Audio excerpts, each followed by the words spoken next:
December 1944, German Corporal Hans Becker surrendered to American forces, fully expecting torture or execution, just as Nazi propaganda had promised him for years. Instead, what happened next shattered everything he believed. The American medic who captured him immediately treated his wounds, offered him a cigarette, and served him hot coffee and white bread, better than anything he'd eaten in the German army. But the real shock came when they arrived at the POW camp in Texas, and he saw something that would haunt him forever. So what could American soldiers have possibly done to these hardened Nazi troops that completely broke their belief in everything they'd been told about the enemy? Before we jump back in, tell us where you're tuning in from. And if this story touches you, make sure you're subscribed, because tomorrow I've saved something extra special for you. In the winter of 1944, the world was burning. Germany had been at war for 5 long years, and by December, the country was falling apart. Cities across the fatherland lay in ruins, crushed under waves of Allied bombs that came day and night. Berlin, Hamburg, Dresden, once proud centers of culture and industry, now stood as mountains of broken concrete and twisted steel. The streets were filled with dust and ash. Smoke rose from collapsed buildings where families had once lived, worked, and dreamed of better days. The German people were starving. Food rations had been cut again and again. A worker in a munitions factory might receive only 300 grams of bread per day, a thin slice of margarine, and watery soup with perhaps a few potato chunks floating in it. Fresh meat was a distant memory. Eggs, milk, butter, these were luxuries that existed only in the past. Children grew thin and pale. Their mothers boiled grass and nettles to make something, anything, to fill empty stomachs. The fuel shortage meant homes stayed cold through the bitter winter. People burned furniture, books, anything that would catch fire, just to survive one more frozen night. The Nazi government told its citizens that sacrifice was necessary. Victory was just around the corner, they promised. New wonder weapons would turn the tide. The enemy was weak and degenerate. Germany was strong, disciplined, superior. But the soldiers at the front knew better. They saw the endless columns of American tanks, the waves of aircraft that blackened the sky, the mountains of supplies that never seemed to run out. They knew the truth that the propaganda ministers in Berlin refused to admit. Germany was losing, and losing badly. For years, the German people had been fed a steady diet of lies about their enemies. In school, in the Hitler Youth meetings, in newspapers and radio broadcasts and newsreels at the cinema, they heard the same message over and over. The Americans were racially inferior, controlled by Jewish conspirators, morally corrupt, and culturally bankrupt. They were soft and lazy, unable to fight with true German discipline and courage. The propaganda films showed supposed American atrocities, soldiers who tortured prisoners, who committed unspeakable acts against captured Germans.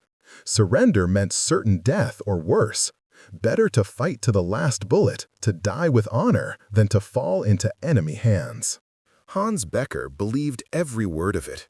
He was 24 years old in December of 1944, a corporal in the Wehrmacht, and he had never known anything else. Hans came from a small village in Bavaria, nestled in green hills, where his family had farmed the same land for generations. His father grew wheat and potatoes. His mother kept chickens and a small vegetable garden. Life had been simple and good before the war. Hans remembered summer evenings helping his father in the fields, the smell of fresh-cut hay, the sound of church bells on Sunday mornings. When Hans turned 18 in 1938, he joined the Hitler Youth like every other boy his age. It wasn't really a choice. You joined or you were marked as disloyal, and disloyalty could destroy your family. The youth leaders taught him to march in formation, to salute the flag, to recite the words of the Führer.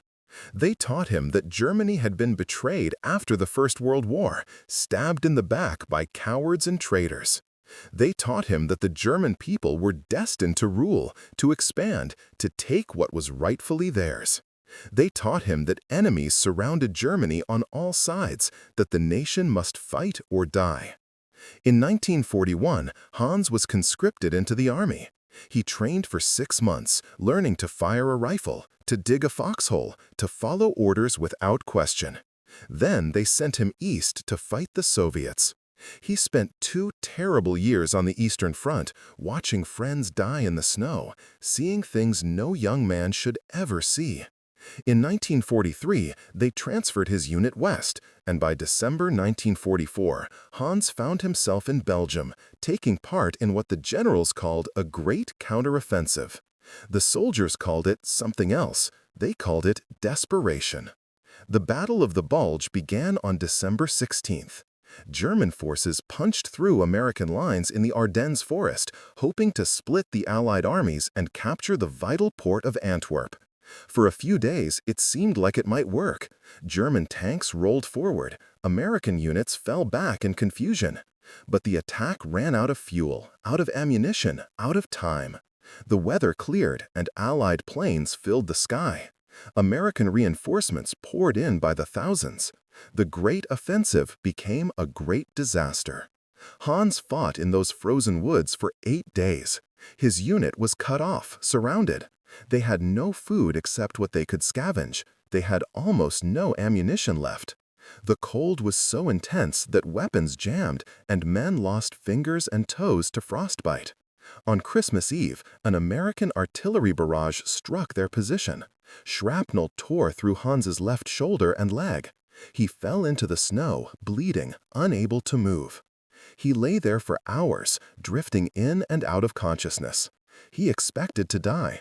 That seemed fine, better than capture, better than what the Americans would do to him. The propaganda had been very clear about that.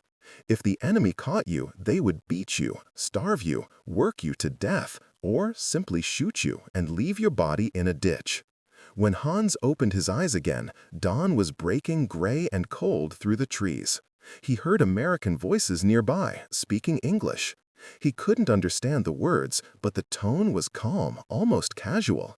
Boots crunched through the snow toward him. Hans tried to reach for his rifle, but his arms wouldn't obey. He was too weak, too cold, too broken. An American soldier appeared about him. The man was young, maybe 20, with a smooth face and clear eyes. He wore a helmet with netting and a heavy green jacket. On his arm was a white band with a red cross. A medic. Hans waited for the blow, the kick, the rifle butt to his face. This was it. This was the moment the propaganda had warned him about. But the blow never came. Instead, the American medic knelt in the snow beside him. The young man's gloved hands moved quickly but gently, examining Hans's wounds. He called over his shoulder to someone, speaking words Hans didn't understand. Another soldier appeared, carrying a canvas bag. The medic opened it and pulled out bandages, white and clean, not the gray rags the German army used. He pulled out a small bottle and poured something on Hans's shoulder that burned but cleaned the wound. He worked with practiced efficiency, wrapping the shoulder tight, then moving to the leg. Hans stared up at the American's face. The medic wasn't angry, he wasn't cruel. He just worked, doing his job, saving a life. When he finished bandaging, the medic reached into his jacket pocket and pulled out a silver canteen. He unscrewed the cap and held it to Hans's lips. Water. Clean, cold water. Hans drank and thought he had never tasted anything so good. Then the medic did something that made no sense at all. He reached into another pocket and pulled out a small white cylinder. A cigarette. He placed it between Hans's lips and lit it with a metal lighter. Hans inhaled, and the tobacco smoke filled his lungs. It was American tobacco, smooth and rich, nothing like the harsh German cigarettes that were mostly sawdust and paper. The medic said something in English and smiled. Hans didn't understand the words, but he understood the smile. It said, "You're going to be okay. You're safe now. The war is over for you." 2 more American soldiers arrived with a canvas stretcher. They lifted Hans carefully, not roughly, and carried him through the snow to a waiting jeep. As they loaded him into the vehicle, Hans noticed something that his exhausted mind struggled to process. The jeep was clean and well maintained. The soldiers' uniforms were intact, properly fitted. Their boots were real leather, not the cardboard substitutes German soldiers wore. And in the back of the Jeep sat a wooden crate filled with medical supplies. More bandages, more bottles, more equipment than Hans had seen in his entire unit. These people had everything. How was that possible? Germany was supposed to be the industrial powerhouse, the organized efficiency, the disciplined machine. But these Americans, these supposedly weak and inferior people, they had more supplies in one Jeep than Hans's entire company had possessed.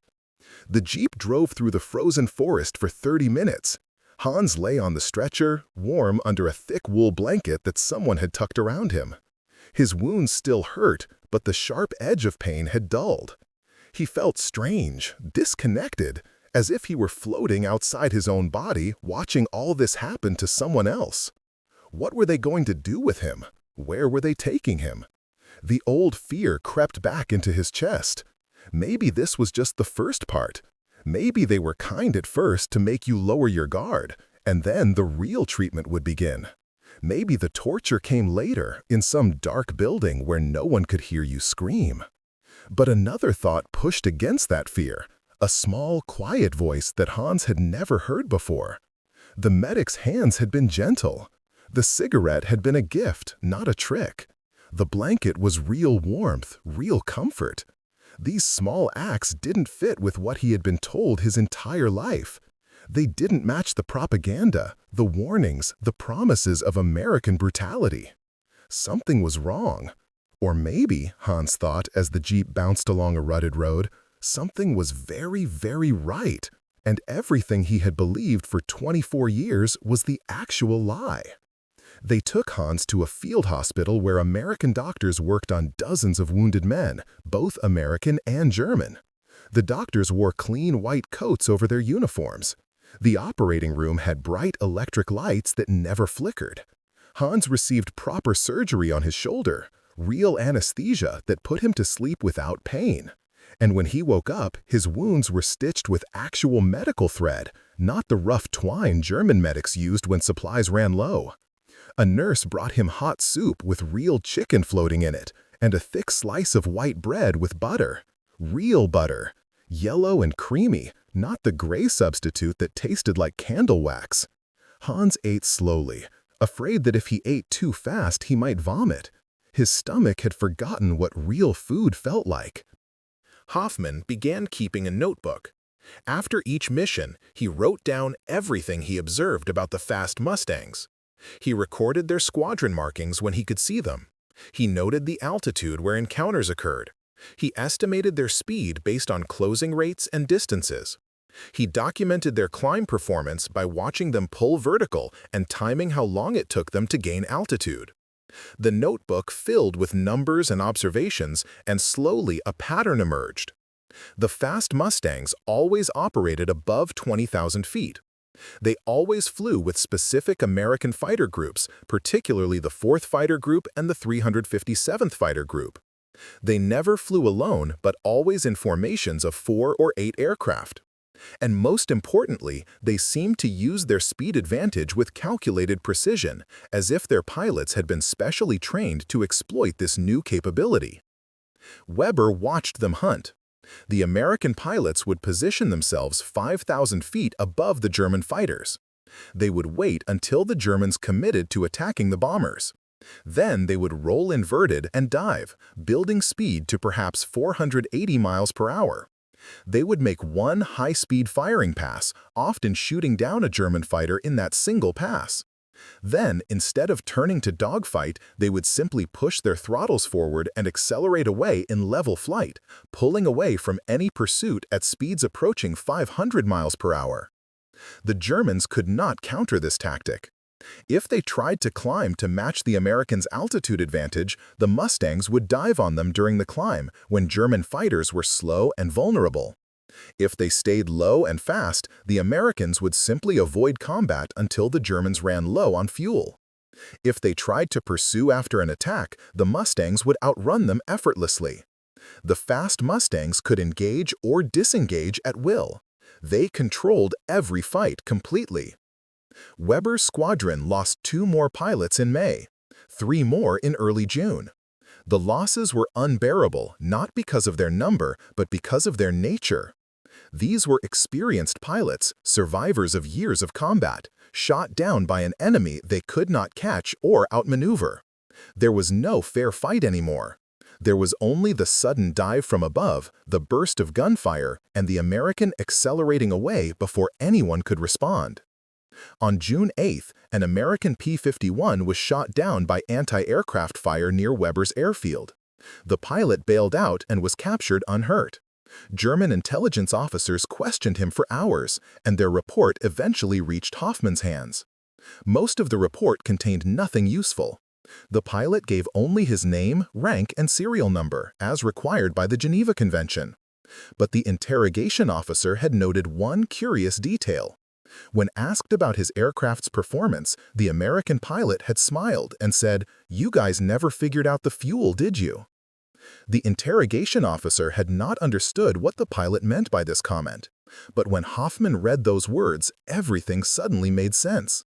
He went immediately to Weber's quarters and spread papers across the desk, his hands shaking with excitement. "It is the fuel, Klaus," Hoffmann said. "It has to be the fuel. Listen to what I have learned. Our aircraft use 87-octane fuel. Do you know what octane means? It is a measurement of how much you can compress the fuel before it explodes on its own. Higher octane means you can compress it more.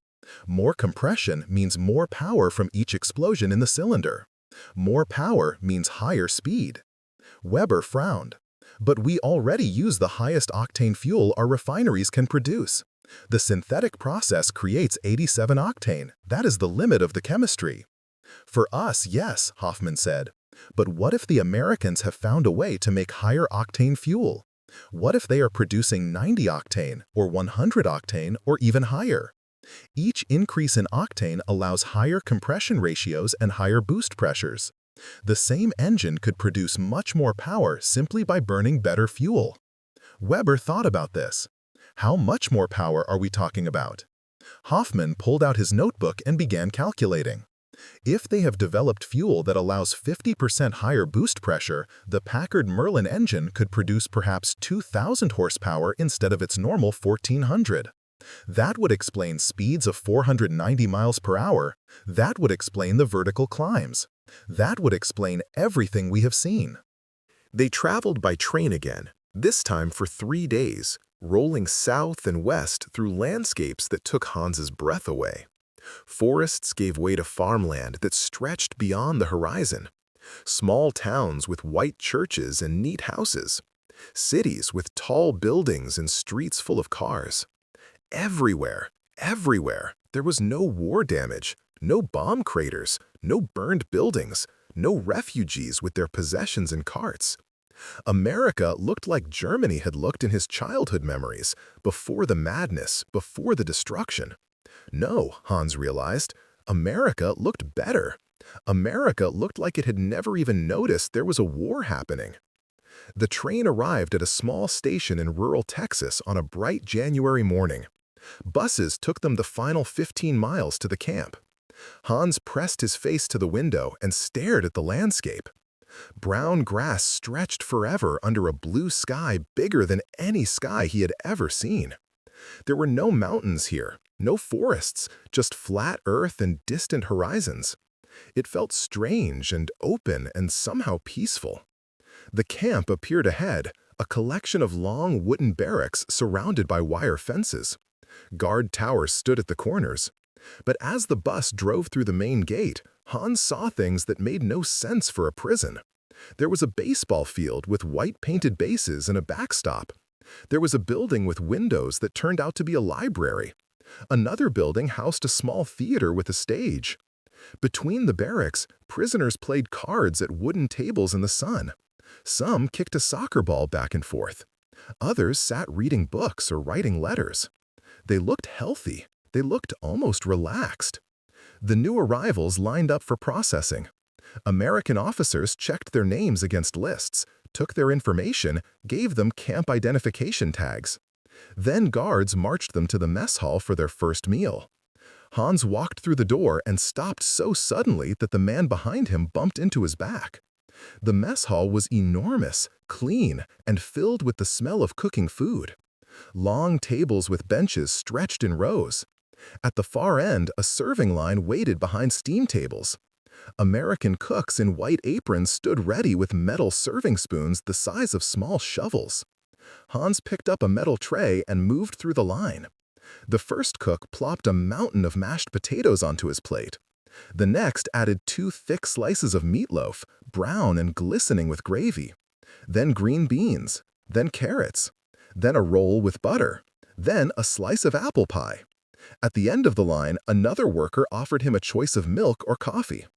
Hans took coffee and stood there holding his overflowing tray, unable to move, unable to process what had just happened. A prisoner near him, a thin man with hollow eyes, simply sat down on the floor and wept.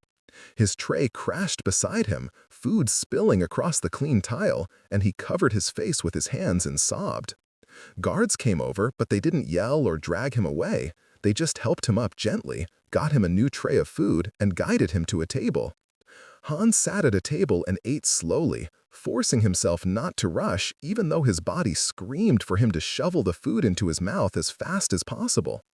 Around him, other prisoners ate in silence or whispered to each other in disbelief. An older man from Hamburg shook his head and said quietly that this had to be some kind of trick, that the Americans were fattening them up for something worse later. But Hans wasn't sure anymore. Nothing about this place matched what he had been told. Nothing fit the propaganda that had filled his head since childhood. The days turned into weeks. Hans and the other prisoners fell into a routine that felt nothing like captivity. They woke at 6 in the morning to a breakfast of eggs, bacon, toast, and coffee. Real eggs, not powdered. Real bacon that sizzled and smelled like heaven. After breakfast, they were assigned to work details. Hans joined a group that went out to nearby farms to help harvest winter wheat and repair fences. The farmers paid the camp for the labor, and the prisoners received small amounts of camp money they could spend at the canteen. The canteen was another shock.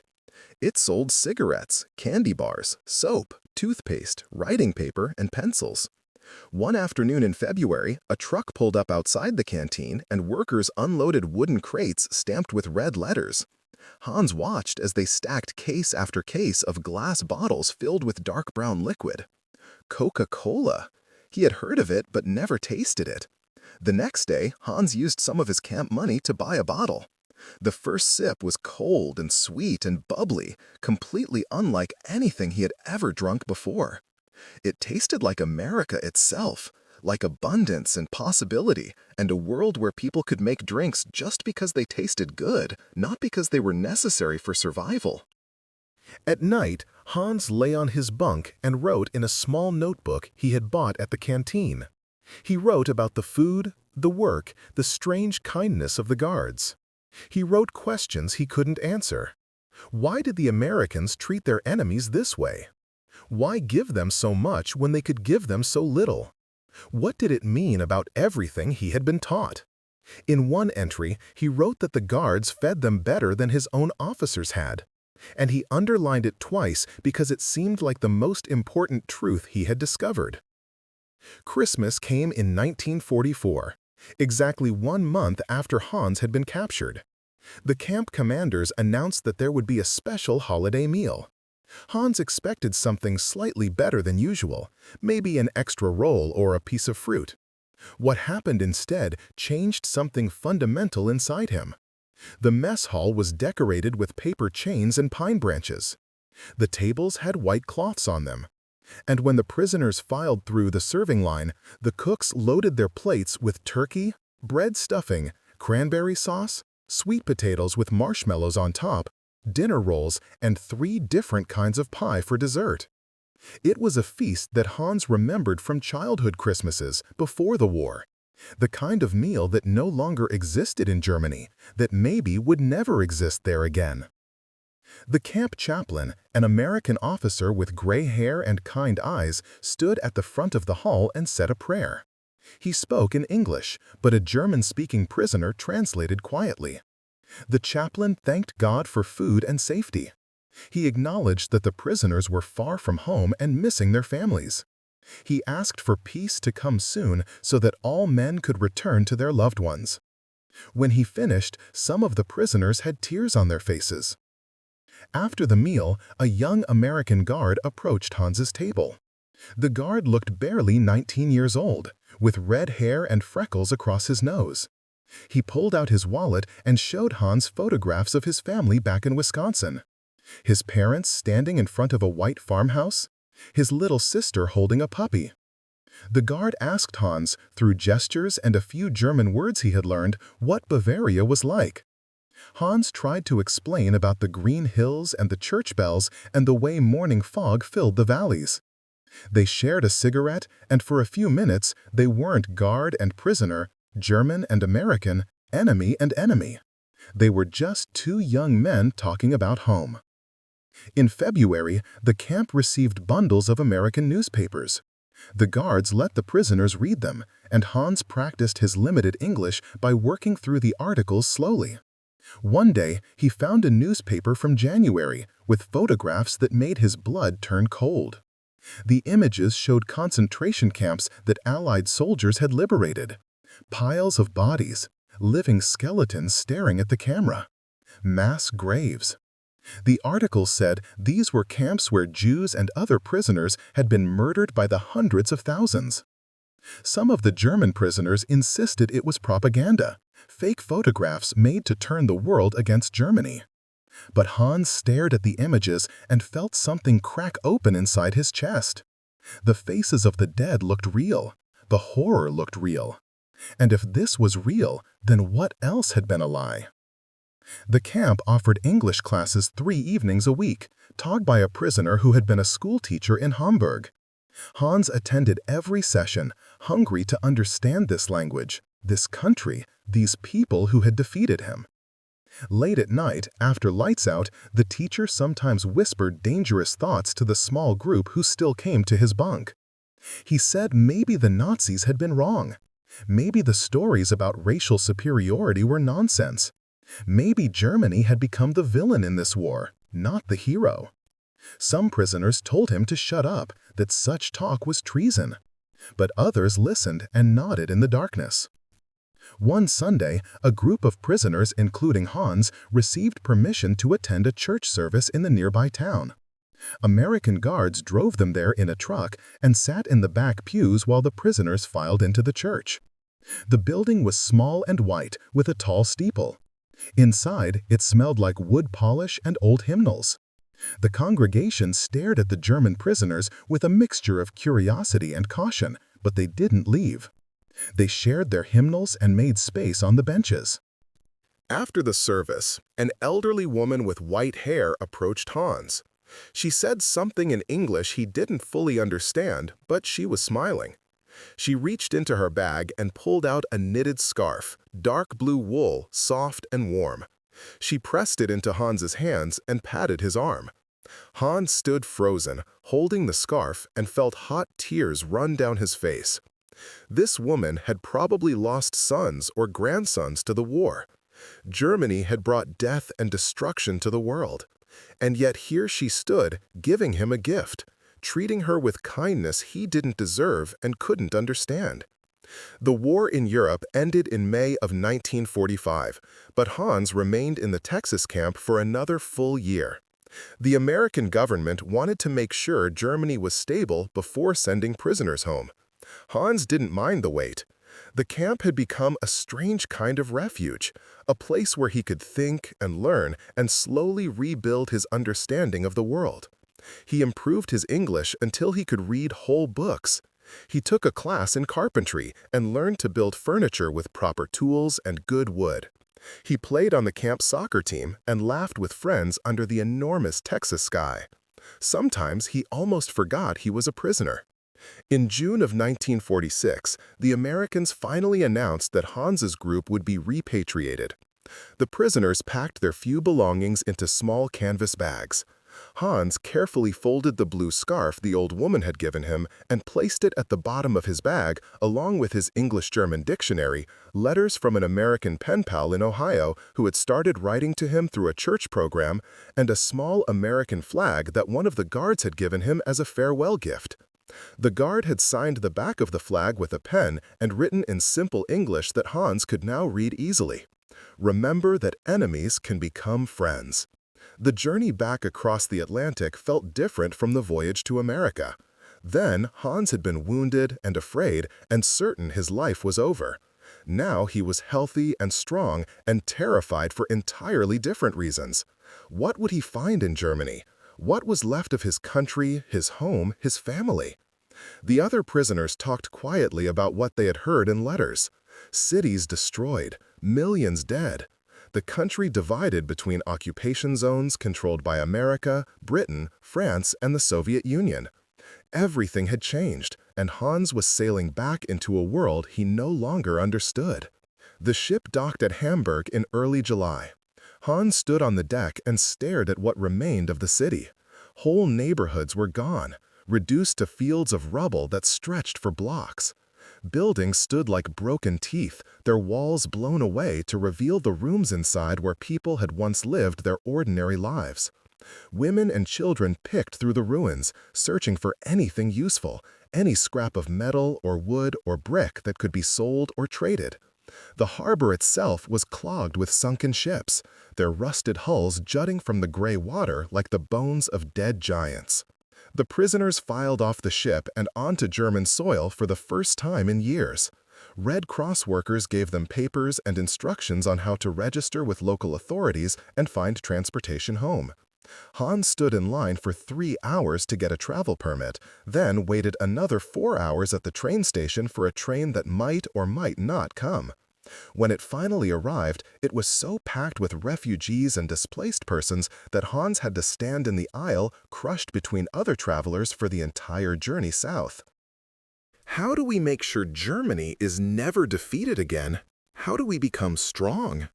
Weber stopped walking and looked at his brother. He thought about how to answer. He thought about propaganda and ideology and all the lies he had been taught.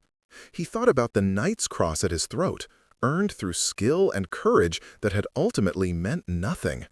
He thought about the technical manual in his small apartment, the one explaining catalytic cracking and alkylation and octane ratings. "We learn what actually defeated us," Weber said finally. "Not tactics, not willpower. Chemistry, industrial processes, the boring, unglamorous work of making better fuel and better materials and better production systems. The Americans did not beat us because their pilots were braver. They beat us because their petroleum engineers were smarter. They did not beat us in dogfights. They beat us in refineries and laboratories and universities." Hans looked confused. "But I thought we lost because we were outnumbered. Because they had more aircraft." "They had more aircraft because they could build more aircraft," Weber explained. "And they could build more aircraft because their entire industrial system was more efficient. And part of that efficiency came from better fuel. Everything connects, Hans. You cannot separate military power from industrial capacity. You cannot separate industrial capacity from scientific knowledge. You cannot separate scientific knowledge from education and research. The Americans understood this. We did not. We thought ideology and willpower could overcome material reality. We were wrong." They walked in silence for a while. Then Hans asked, "What should I study if I want to help Germany become strong again?" Weber smiled slightly. "Study chemistry, study engineering, study mathematics. Learn how to build refineries and chemical plants. Learn how to turn raw materials into useful products. Learn the unglamorous, practical sciences that actually make a country powerful. We celebrated fighter aces during the war. We should have celebrated petroleum engineers. They were the ones who determined the outcome." That evening, Weber sat in his small apartment and took out the Hershey bar he had carried from England. He had kept it for almost 2 years, a symbol of American abundance. He unwrapped it carefully and broke off a small piece. The chocolate was stale, but still sweet. He thought about the supply trucks he had seen in the prisoner camp, delivering candy and cigarettes and soap to thousands of prisoners while German civilians starved. He thought about the casual way the interrogation officer had explained fuel chemistry, as if 2,000 horsepower was normal and unremarkable. Weber had flown 300 combat missions. He had shot down 47 enemy aircraft. He had been awarded Germany's highest military decoration for courage. And he had been defeated by a fuel additive developed in American petroleum laboratories. Not by better pilots, though many were excellent. Not by better aircraft, though the Mustang was superb. By chemistry, by industrial processes, by the boring, technical work of engineers whose names would never be famous, but whose contributions had decided the war. On the flight home, Hans wrote in the journal he still kept after all these years. He wrote that in the camp he was supposed to learn that Germany had been defeated. Instead, he learned what Germany had lost long before the war even began. They had lost their humanity, their truth, their ability to see others as worthy of respect and dignity. The Americans hadn't destroyed that with bombs or bullets. The Nazis had destroyed it themselves with propaganda and hate and lies. And what Hans had found in that Texas prison camp, surrounded by wire and guards, was the thing his country had thrown away. The simple recognition that all people, even enemies, deserve to be treated as human beings. That was the real power, Hans understood now. Not the tanks or the planes or the factories, though those mattered. The real power was moral. It was the strength to be kind when you could be cruel, to be generous when you could be selfish, to see the humanity in your enemy even when he had tried to kill you. That was the power that won wars and built lasting peace. That was what he had learned in captivity, and it was a lesson he would carry until his last breath.